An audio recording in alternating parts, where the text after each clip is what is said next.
of Shabbos Parshas Shoftim, Tafshin Mem Tes 1989. Sicho Shabbos Zuhi Shabbos Harashoni Dechodesh El. This is the first Shabbos of El, like this year. Ubal Achar Avoida Dishnei Yemei Rish Chodesh Elul B'Yem Ashlishi V'Havoida Dechodesh Elul. And we're finishing. This comes off. The Shabbos comes after the first 2 days of the new month of El. Now we're in the third day because the first day counts as the last day of Av, and then there's the first of El and the second of El. That's that year of Shabbos. So it's the third day of the Vod of El. After 3 days or 3 times, there's a chazaka. It's an established fact that now we're in the avoda of El. Avoda dechodesh El. L'chein harzeh hamatim la'oir oidapam oidas klolos avoda dechodesh El. So therefore, it's the most appropriate time to remind ourselves what is the importance of the avoda of El. What is El about? El is Chodesh HaCheshbon, the month of making evaluations and calculations of how we did the year before. B'tshuva, Shabai, and so it's a month of repentance, return. Shabai metaknim mashlimim, we fix and we complete, and also to Migam Lashon Shleimus, and we make full. Hey, Aaron. Kol inyani avodah d'shana chelefes. All the ideas of the year that passed, everything that we've done in the year that passed, we could complete and do tshuva for. Like it says, in that year was Shnas Tashmit Yadecha, which is the year of Shemitah. That's going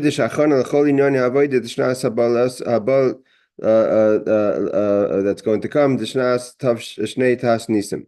So the Rebbe says that year was 1989, which was Tav Shemem Tes, so it's a time to do an evaluation and calculation of the past year, and to do repentance and fix and complete everything that we haven't maybe fixed in this past year. So we have 1 month left, and we're already 3 days in the month, and also to prepare ourselves for the coming year, which is the year of Tehesh Nas Nisim, the year of miracles. That the Rebbe coined the year 1990, or to be 1990, the Tehesh Nas Nisim, the year of miracles. That Nun is for Nisim is miracles. Wizeh Gufa, Yeshna, we're on page 666 in Sif Aleph, the last paragraph in the right-hand corner. Wizeh Gufa, Yeshna Hadgasham Yuchedes al Havoida Pratis Techol Yom B'Yom Ifnei Atzmai. And it's not just that there's the month of El, that the month of El itself is a month where we can do completion, fixing tshuva, preparation for the next year, the year of miracles. But the Rebbe says, actually, it's very much the year 1990, the decade of the Nuns, which was Tehesh Nas Nisim. The Rebbe coined it, Neflois Nisim, is also very much connected with the year's Pei, which also has the word Pella in it, which is a kind of which is more than a miracle, which is the decade we're in now. So the Rebbe says, it's not just that the month is a month of completion, tshuva, fixing, preparation, but also every day has its avoda. Because we know it says, every day you have to do your avoda. So, hey Ariel, because every day we could say that every day of the month of Elul, like we know that there's an accepted fact that by Chabad, that we look the last 18 days of the month, the last 12 days from the 18th of the month, from Chai El, we do an evaluation. 1 day corresponds to a month.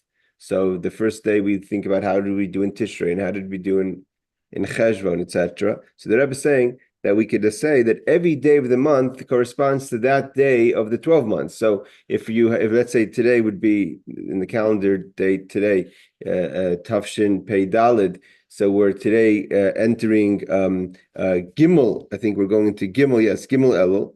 So we look at every Gimel of the month. How did we do on the Gimel of that month, the third of that month? So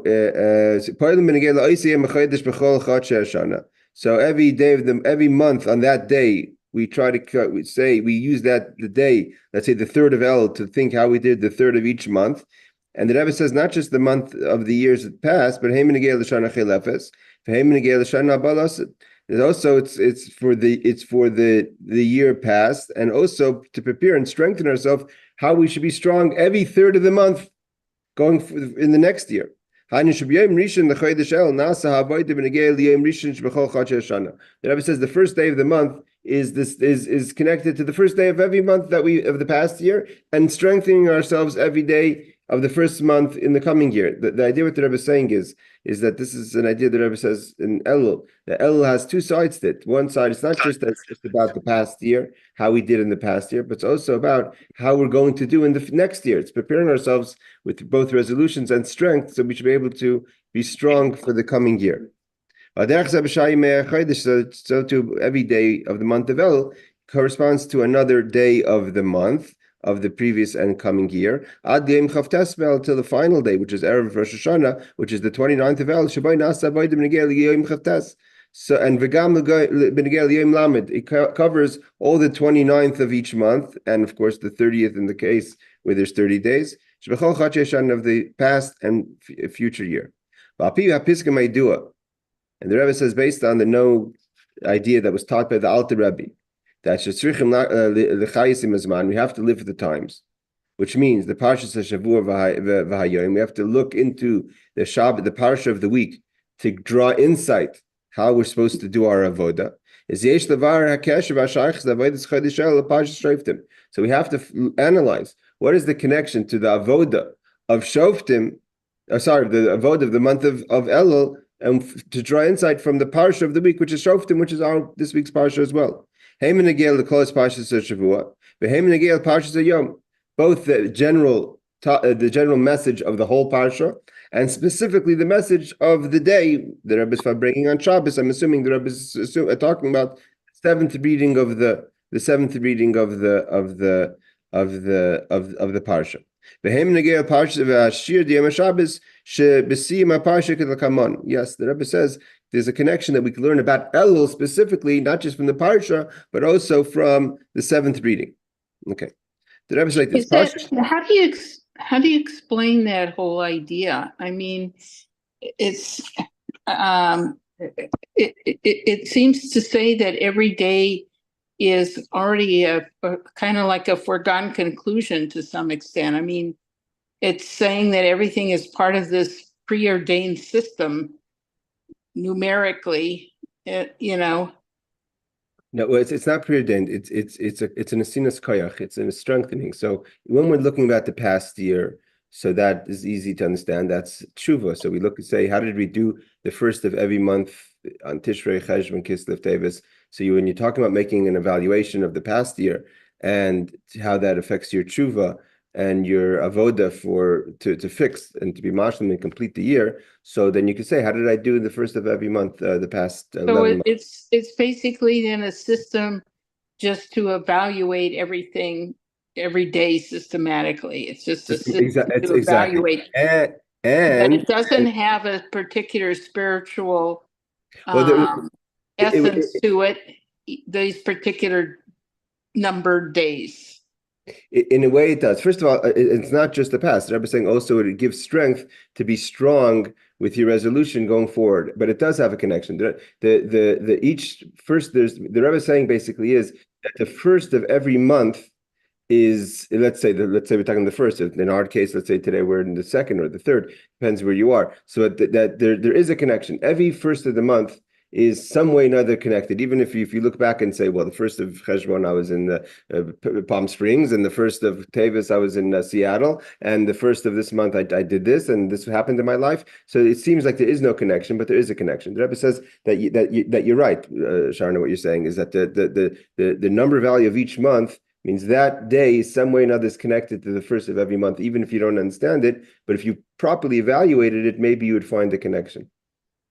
And definitely to give strength going into the month forward. And the Rebbe continues, the same thing applies to the days of the week. We know that the 7 days between Rosh Hashanah and Yom Kippur is the same idea, that the Sunday of the 7 days is supposed to be a time for us to look back and to draw strength for every Sunday and every Monday and every Tuesday. And for the months is the last 12 days of the month. We take the whole month as a unit of the month of Cheshvan. And now the Rebbe is adding to that even in the days of the month, not just the days of the week or the months, but the days of the month to cover the entire 29 days of the month of El. Well, it might help grow brain cells to do all that. Yeah. There's a lot of that's why the El is a hard month. So now the Rebbe doesn't say, how do we draw avoda? How do we draw insight from the parsha to the avoda of El? So the Rebbe says like this: Parsha Shoftim Nikra Hashem Haschalasa. Why do we call this parsha Shoftim? Because the beginning of the parsha starts off to tell us the laws of Shoftim v'Shoftim Titin Lecha B'chol Sharecha. A person needs to put judges and enforcers at the gates of your cities. We know that Chassidus, many of the discourses of Chassidus explains that this is not just talking about actual judges and enforcers in the physical cities of Eretz Yisrael, but also this is referring to each person in their own little city. And what is that? Shoftim, what is a shofet? A shofet is a dayan, is a judge. Hapoiskim esadin, it tells you what is the rule, what is supposed to happen now. You want to know, you go to the judge. This is what happens. This is the rule. And what is that talking about? So here the Rebbe says that's talking about Koy al limud Torah is talking about the person who has to spend time studying Torah. Why? Leidus amaisis shayasin. One of the ideas of studying Torah, of course, there's many levels that we've learned in Chassidus of studying Torah, connecting to Hashem's wisdom. But one of the most practical parts is actually to know the law. V'shotrim, what is the shoter of a person? What is the enforcer? Haroidin es mitzvasan. What is the job? What is the job in general of a policeman? Policeman has to enforce the law. The law is passed by the judge, but the enforcing of the law is done by the shoter, right? If you have no one who enforces the law, so then the judge is only giving an eisa teva. He's only giving an advice because he has no one to enforce the it. division of like three different powers, or like king, like government, like priest, like religion, like prophet. The police go with the judges, but in our system, I thought, are the police here a part of the executive branch of government? Actually in 1991, the Rebbe asked this question in another way. The Rebbe said, "Why do we drop the name Shotrim when we talk about the parsha? The parsha talks about two levels of enforcement. One is the law, and one is the enforcing of the law." The Rebbe says, "Why do we, when we say the parsha, it's not just because we can't breathe, it's hard for us to say two words, but the Rebbe is saying, why do we only call the parsha Shoftim, and why don't we say the word Shotrim as well?" And the Rebbe says because the shoter, the police is only a byproduct of the judge. I mean, the only reason we need a police, the Rebbe builds a foundation on that. That's why in the prophecies that talks about when Isaiah,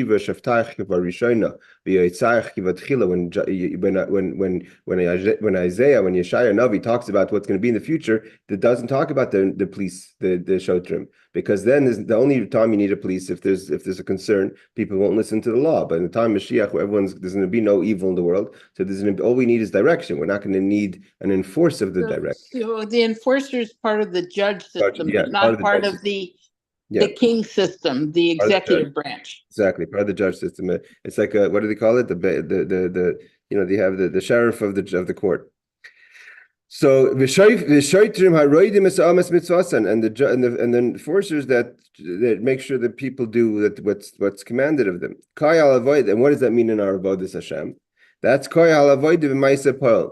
that the judge tells us what we have to be doing, and the enforcement within ourselves, our own level of enforcement, is to make sure we do it. It means we know what we have to do, but then we have to do it. Okay, as it's brought down in the Holy Sfarim, like it's brought down in Chassidus, that the Shoftim represent the three intellectual parts of the person, which is the Chacham Bin Das, the understanding of what you should be doing.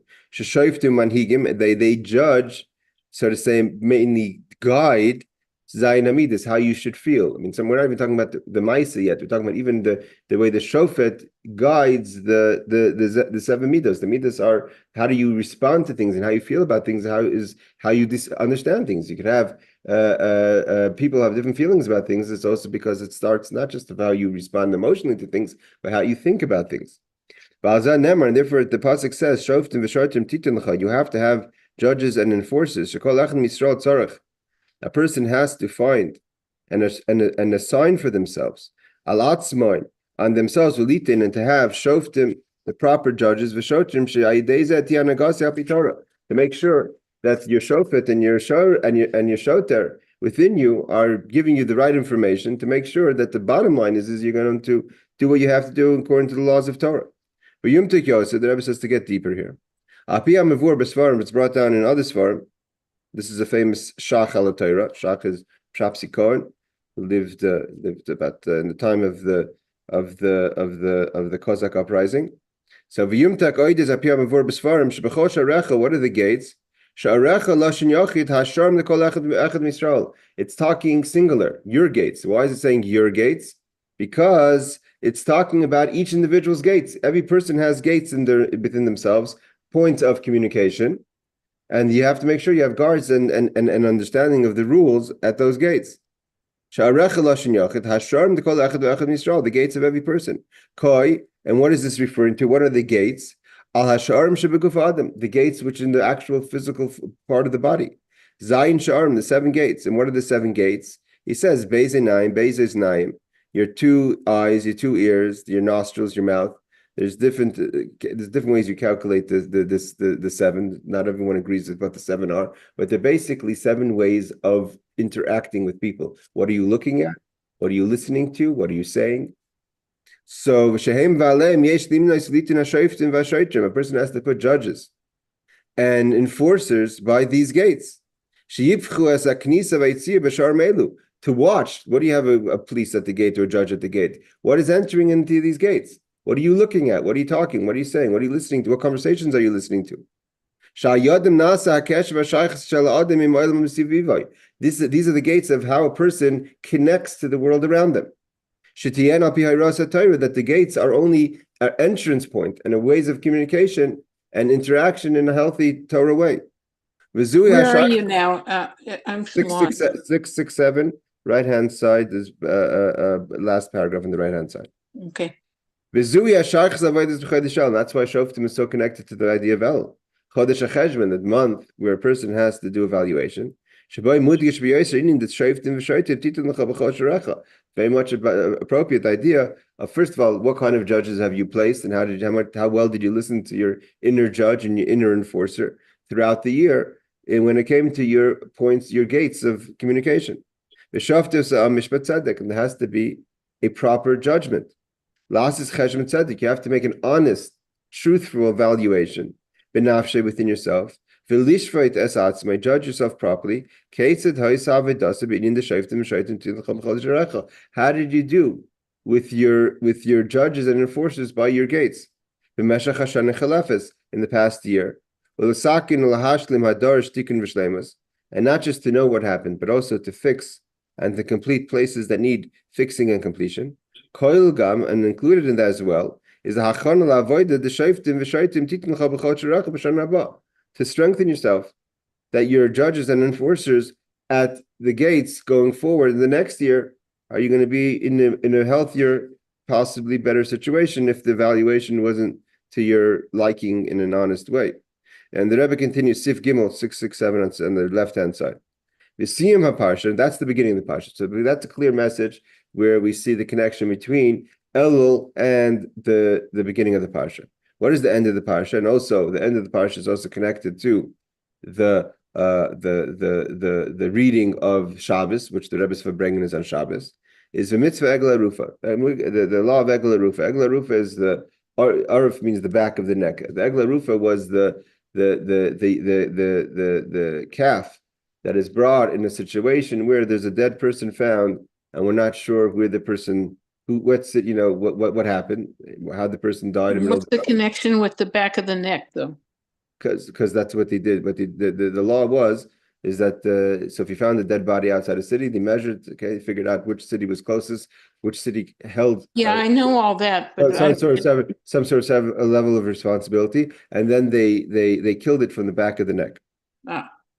So he says the mitzvah egla rufa. If you find a body in the earth, that's fallen in the field, and this needs a kapara, it needs an atonement for the people that weren't there to help that person. It's kapar l'amcha Yisrael, and we say have kapara, have an atonement for the Jewish people. And the blood of the egla rufa should be an atonement for the people that weren't there for this person that died alone in the field.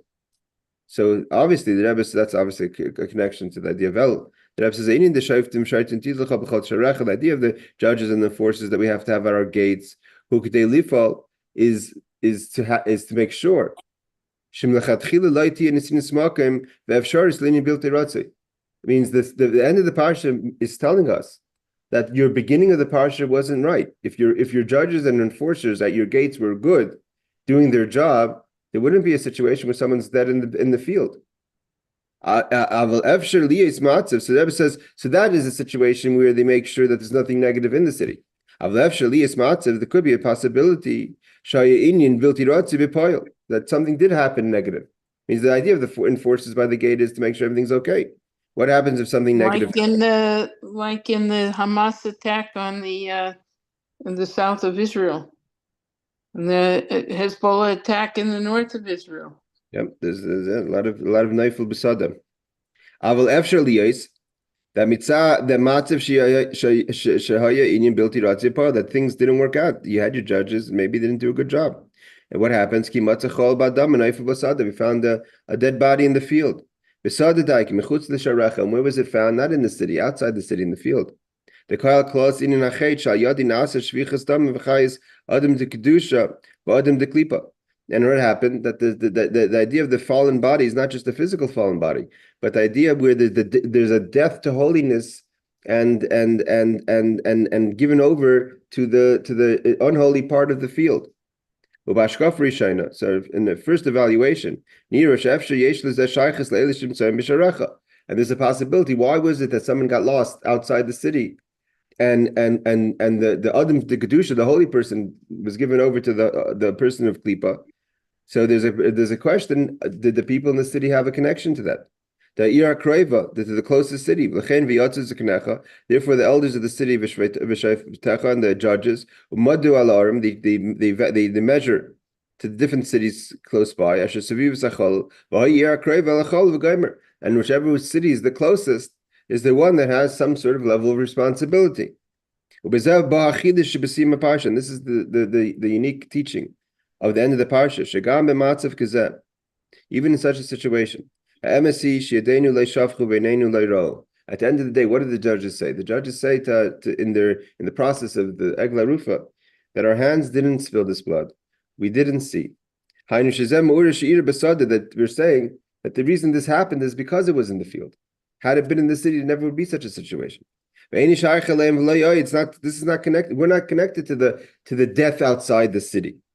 Not just that they affect an atonement. But they say nevertheless something did happen outside our city, and therefore they make a kapara, an atonement for what happened outside the city. Well, they didn't have people coming in on the West Bank or Hamas or whatever that's not connected with the next door city over there of Jews. Yeah, well, there's a lot of similarities. So the Rebbe says, they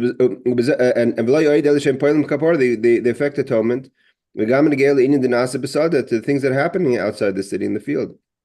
And they say, they ask for an atonement. And it says that the blood is an atonement for them. But it's not just an idea, it's an actual atonement, a complete atonement. That it affects that God should continue to have desire in the Jewish people. That a person should be desirable to Hashem as he was before the sin. And again, this is the connection of the idea of Egla Rufa to the month of Elul, the month of repentance. Let's say the Rebbe is talking very positive here.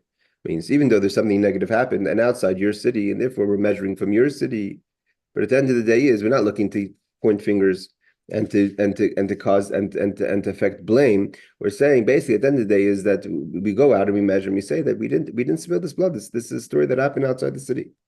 And the Rebbe continues, at the end of the day, if there was negative things that happened in the year, but there isn't a way to fix it. It means we don't walk out and say the people in the city who knew this person walked by, you're the closest city this person was at, why weren't you there? We ask for atonement, we ask for tshuva, but we affect tshuva as well. So if a person within their own life, there's things that fell out in the field. So with tshuva, we can fix. And it actually affects an atonement. Until we reach the level of a full atonement on the end throughout Yom Kippur, which is the man shuva l'kol, which is a time for repentance for everyone. Kates mechila v'slicha l'Yisrael, a time of forgiveness and atonement for the Jewish people. And this is the completion of the 40 days. We know that the 40 days of El and the 10 days of Tshuva are the 40 days that Moshe was on the mountain to effect absolute Tshuva at the end of after the serving of the golden calf. When do the 40 days start? In the beginning of El. That's why the name El, which is the pasuk Ani ledodi v'dodi li. The end of each word, the Sofei Tevus, the Rashi Tevus is Elul. And the Sofei Tevus is each one is Yud. Ani is Yud, the Doidi is Yud, the Doidi is Yud, Li is Yud. It's at the end of the words. And that's 4 times Yud is 40, which is the 40 days of Elul and 10 days of Tshuva, 30 days of Elul and 10 days of Tshuva. The Yeshlomar, Sheshlemus HaKapar, the Yom Kippurim, Nirmezes V'Pasik, and therefore we talk about kapara, atonement, which is what we achieve throughout the 40 days and completed at the end of El. We started talking about it already in the beginning when we read Parshas Shoftim in the beginning of the 40 days of the final 40 days that Moshe was on the mountain. And this will be understood a little more. What started in the Kututor of the Alter Rebbe. He says in Yonish Chodesh al Pasuk HaMelech Apia Mashal de Melech Basada. You know the famous teaching of the Alter Rebbe. That Alter Rebbe says that the idea of Elul is king is in the field. We go out to the field to meet the king. And then everyone can and is enabled. Everyone can go out and meet the king in the field. It's not just you can go meet him, but the response of the king is that he accepts and greets everyone. With a shining and happy face, and he shows an encouraging, a joyful face to everyone, which encourages people to approach him. What's the idea of Melech Basada? That even if a person's in the Sada, and that Sada is a place that could be Neifel Basada, a person falls in the field, like the end of the parsha talks about a person who dies in the field. That the Sada is a risky place, a place where people fall sometimes. Even if a person's in the Sada, you can still turn the situation around and go greet the king. And he does not just that you could greet the king and he's accessible, but he receives you in a joyful face. And if the king is greeting you and encouraging you, so surely it's going to be a kapara, like they have to do a kapara if there is a naifel basada, something within yourself. It means the Rebbe is analyzing the entire parsha about the single individual, not just as a community. But if you have within yourself the concept of naifel basada, and your shoftim and shaitrim maybe were vulnerable or didn't do their job enough that you ended up in the sad in the first place, you ended up in the field, and in the field you were naifel basada, you fell in the field. But nevertheless, the king comes to that field and greets you and encourages you and helps you effect that kapara, that atonement. That gives an atonement because the shining of the 13 attributes of mercy, which is in the month of El. Okay. And the Rebbe continues. To explain this more in depth. The Rebbe said, Yehudi mitzad atzma yid, the way a yid is on their own. Hello, Reb Shimon, on page 668, just starting Sif Dal, talking about the message of Shoftim, to the connection to Shoftim, the beginning and end of the parsha, to idea of El. The beginning talks about setting up judges and enforcers for yourself within the city, and the end of the parsha talks about the Neifel Basada, the Egel Aruf, a person who's found dead in this field. And those are all talking about this single individual that has their own enforcers in their own city, and sometimes we end up in the field. So the Rebbe is going to explain this now at depth. Yehudi mitzad atzma, a yid on their own. Essentially, a Jew has no connection to negativity. A yid is not connected, that a yid should end up being a naifel basada, a person that falls in the field. Kivon, why? A yid comes from the Eibishter. Yid has a nefesh alikis. The rule that the Alter, like the Baal Shem Tov says, if you touch an essence of something, even if you touch a little of the essence, you're touching the whole thing. And if a Yid has a little bit of essence of God, so that Yid is a Yid's whole mitzias, a Jew's whole identity, the whole entity is godly. Yisrael v'kutsha bricha kol echad. Essentially, a Jew and a Kadosh Baruch Hu are all one. And as we read about in this week's parsha, and also the parsha of Kiseitze, which we read about in the mincha time, that Kiseitze when you go out to a war with your enemy, that when a Yid goes out to fight in this world, you're going out of what you really are. A battle for a Yid in mundane things is not their reality. You have to seitze. Seitze means you're going out of your reality. A Yid's reality is holy and kadosh and godly. That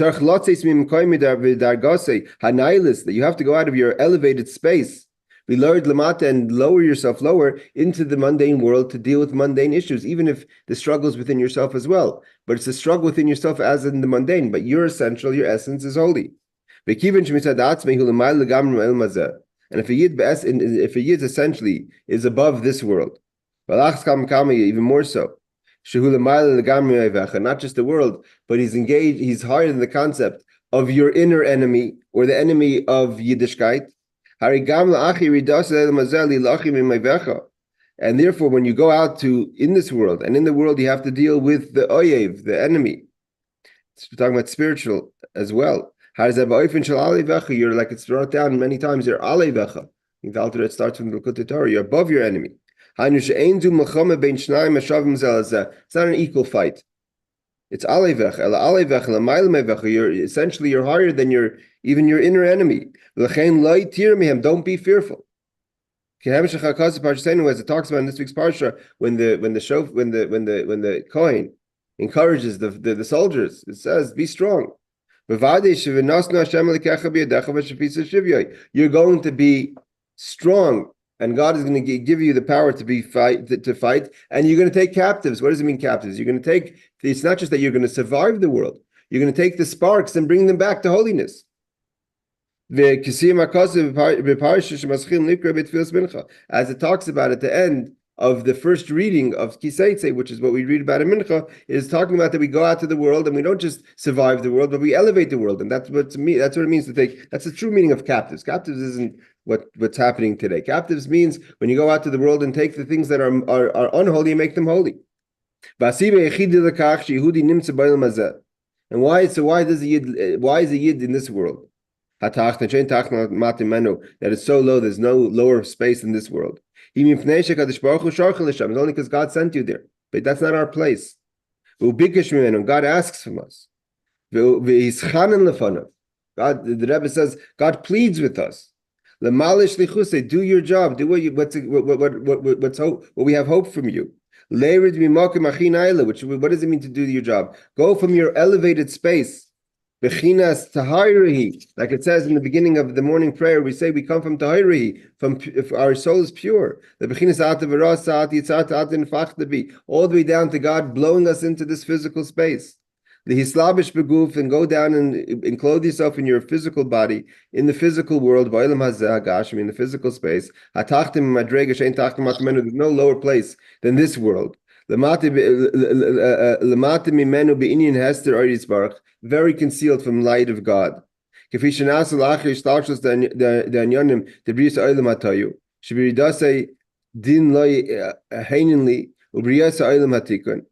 therefore it goes all the way down to after the world of Tohu, of chaos, it came down to this physical world. And then the world of Tohu didn't work, so the God created the world of fixing. And there was the moon became smaller. It means the moon once was shining like the moon at night. I was listening to them last night on the radio. They have a beautiful halacha show, fantastic halacha show that they had on the radio yesterday. So he said, I never knew this. He says, why do we shake our tzitzis when we bless the new moon?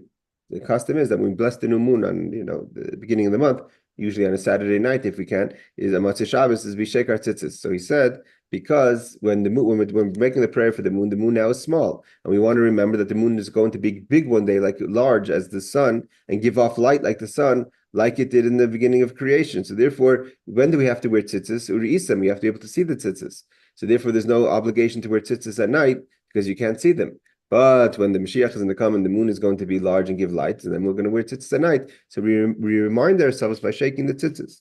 So therefore, the Rebbe says that we're talking about that we come down to this world where there was a kitra, there was the voices of negativity that caused for the turning the moon, making the moon smaller. And from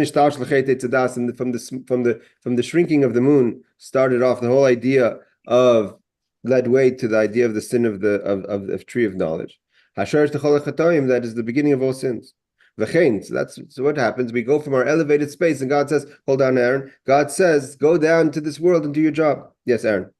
If we're supposed to see our tzitzit, the Sephardic tuck them in their pants, so you can't see them.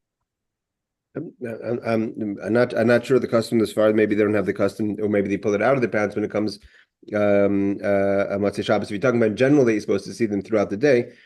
I'm not sure why the Sephardim would tuck them in, and I'm not sure if that is the custom by all Sephardim. I've seen plenty of Sephardic Jews that have their tzitzis up. Okay, the Rebbe continues. So Rabbi, it's very interesting. The Ari is very specifically saying that the tzitzis should be tucked in. Okay. So the interesting thing is not that people tuck them in, but that a lot of Hasidim who are into this Kabbalah and mysticism stuff keep them out.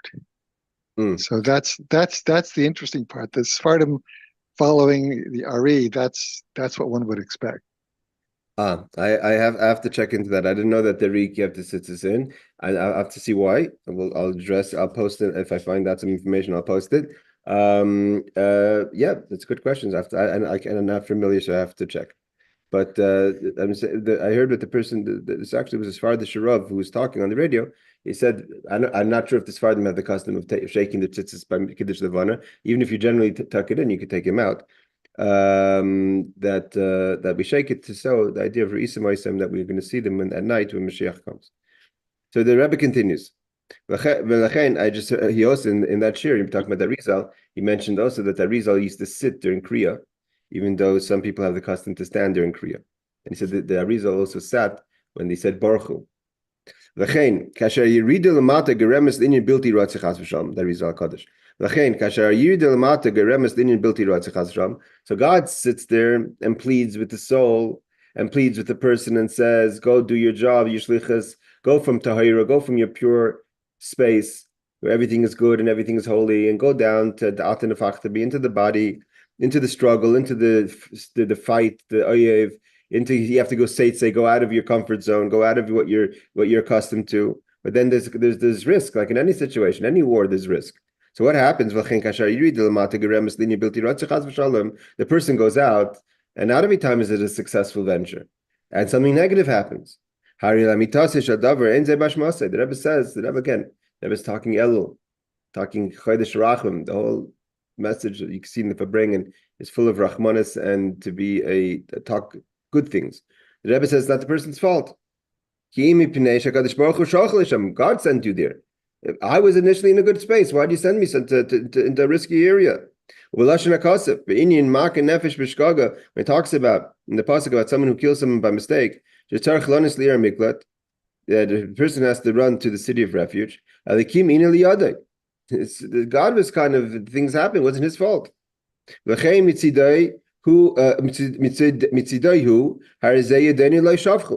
Therefore, so that's going back to the marshal, the analogy of this week's parsha to Elul, that the whole parsha is talking about the individual, not as much the community. That it's your gates, it's your city, it's your judges, it's your enforcers, it's your points of entry, your levels of communication, it's your field that there's a dead body there. So the Rebbe says, so therefore, at the end of the day, they say, we didn't do it. What do the judges, what do the elders of the city say? We didn't do it. If we would have stayed in the city, you told me to go out of the city. We didn't even see it. The person says that where I come from initially, I would never look at such a situation. Oh, you told me to go down to this world. In this world, I'm in a body with its physical needs and its physical desires, and all of a sudden I got weak. But if I would have stayed where I was, I never would have looked at these things. So me, the way I am essentially, is Leirinu. I don't look at these kind of things. Negativity is not really connected essentially to the Yid. What happened? I went out to the field, but I never wanted to go out to the field. Because we know it says Esav eats Hasada. Esav is the man of the field, and in Esav is the world of chaos, where there's a world of breaking. So that we had to go to the field. That's our job, to fix the field. But we never wanted to go there in the first place. The moon got smaller. And even if the thing that did happen negative, at the end of the day, there's a kapara. So the Rebbe continues, we go a little further. The Rebbe says, even deeper. This is, the Rebbe is being male, the Rebbe is talking only in a positive note. It's not just that Hashem needs us only. We're not going to get into the whole conversation, does God need you or not? But it's not only that the Yerida is for the job itself, but the job itself has a purpose for us personally. The Yerida Lamati Tzarachli is because there's an elevation. Why does the soul come down to this world? Why do we have to do our job? Like we said, going out to this physical low world, to make a resting place for Hashem here. Because by doing that, the soul also gets an elevation. This is a long conversation.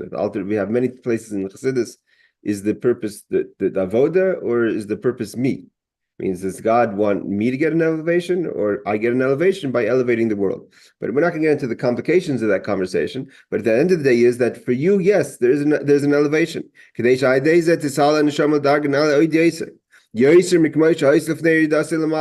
And like the Alter Rebbe always says, there has to be, to go back to zero is no point of the exercise. There has to be, anytime you do something, there has to be return, and the return has to be greater than the investment. If you invest $100 and you get back $100, it's a waste of everyone's time. You had the $100 in the first place. So therefore, the neshama coming down to this world has to have a return, and the return is an elevation for the soul. That's the whole purpose, not just in general of going down to the world, but specifically of our avodah of Torah mitzvahs. When a person goes down and does Torah mitzvahs in this world, we get an elevation.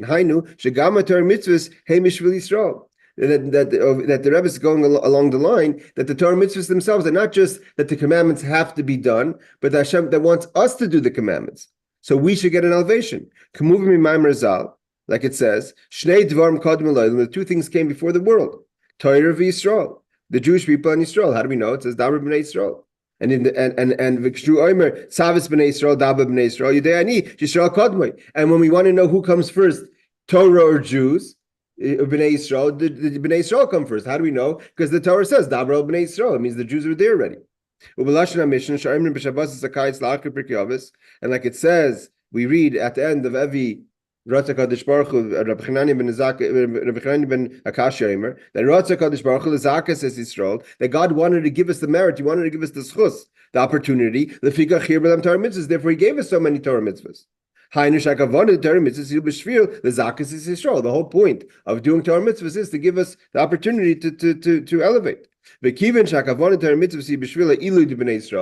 the Rebbe's conclusion over here is because the purpose of the Torah mitzvahs is for our elevation. Let's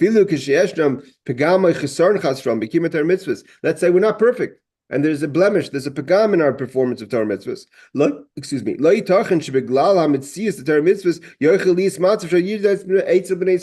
Rebbe is making a very strong argument. The Rebbe says, if the whole purpose, again, this is a long argument, and the Rebbe is in the Hadronim, and the Rebbe in many places brings us down to the argument of Shammai and Hillel.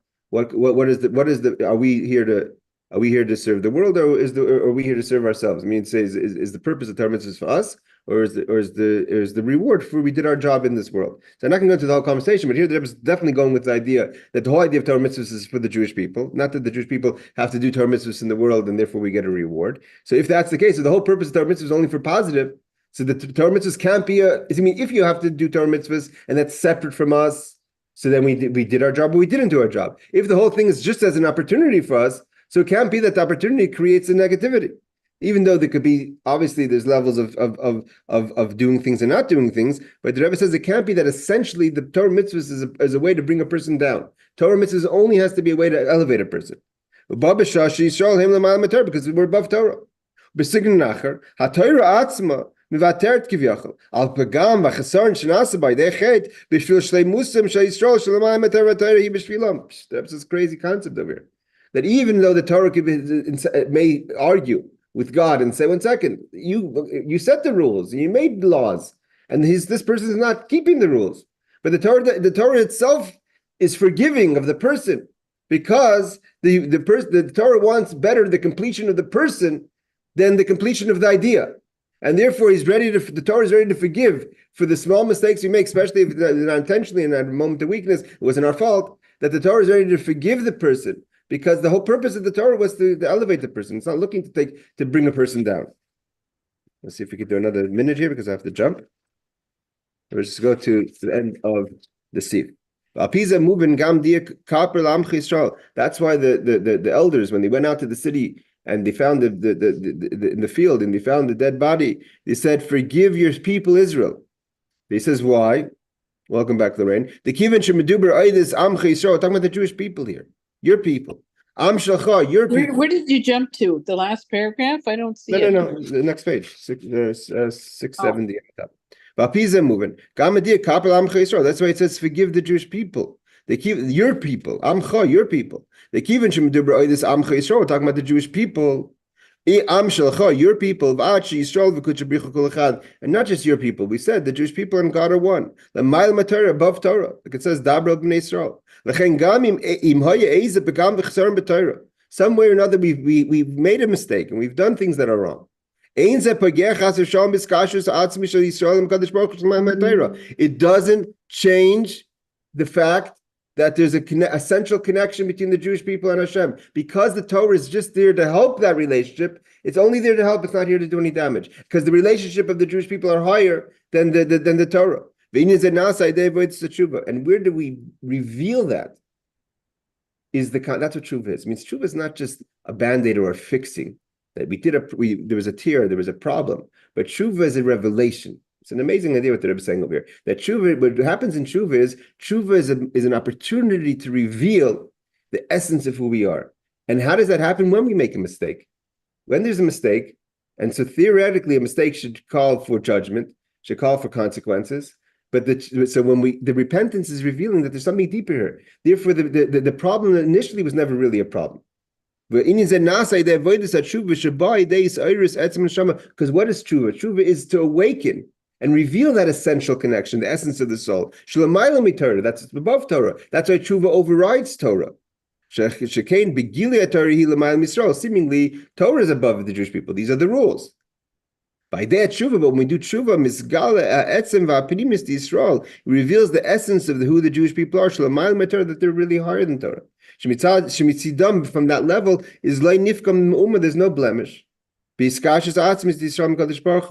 the connection of the Jewish people and Hashem. The Rebbe obviously continues in this beautiful Sicho by bringing of 1989, but I have to run here. Everyone's welcome to learn it on their own.